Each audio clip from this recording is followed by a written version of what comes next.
The idea, of course, is to support independent candidates.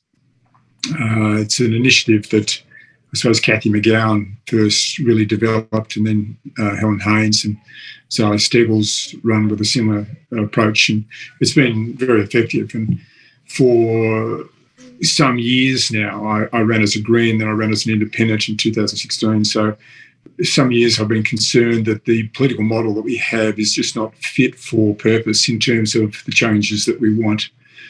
We started off with a parliamentary system a couple of hundred years ago that was designed to be 150 representatives, individual representatives in the lower house, but has moved to being a political cartel now, where you've got two parties that are just opposition for opposition's sake. So the emergence of independents has been a breath of fresh air when you see how effective they can be.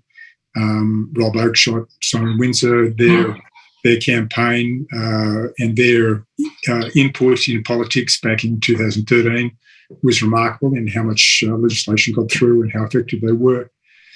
So I've been wanting to see some change at that level. And recently I've connected with Simon Holmes à Court and the Climate 200 initiative, and he has exactly the same view. We can be as angry or as effective or as, whatever with climate change action.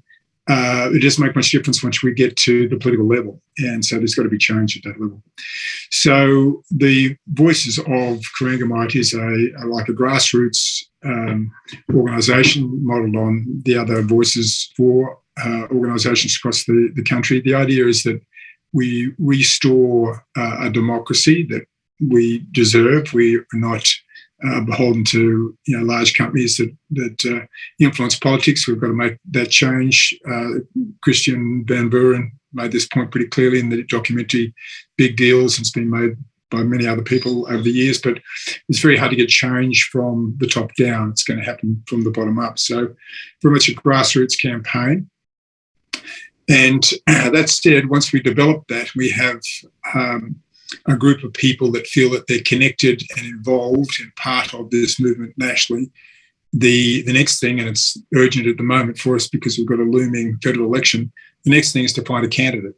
And so my view is to find a female candidate that perhaps has some experience in politics. Ideally, in this campaign, we find a Liberal defector that can sort of articulate why they no longer vote for the coalition. It's not a question of being left or right, it's a question of being as effective as they can be. We're really looking for someone who perhaps doesn't come from a political background, but feels passionate about climate change, about the corruption at the federal level in politics, restoring our democracy and gender equity. But the Voices of group can be very effective even without a candidate. So this is not sort of mutually exclusive of these things. We can raise funds and we can raise awareness, and I think that will probably be what we'll be doing this campaign. But ever optimistic, we'll find a candidate. It's not this election; it'll be the next one. But we just need to get this going, and then get the experts in, like Cathy McGowan, who comes and does seminars and teaches people how these things work, and start to build this grassroots democracy.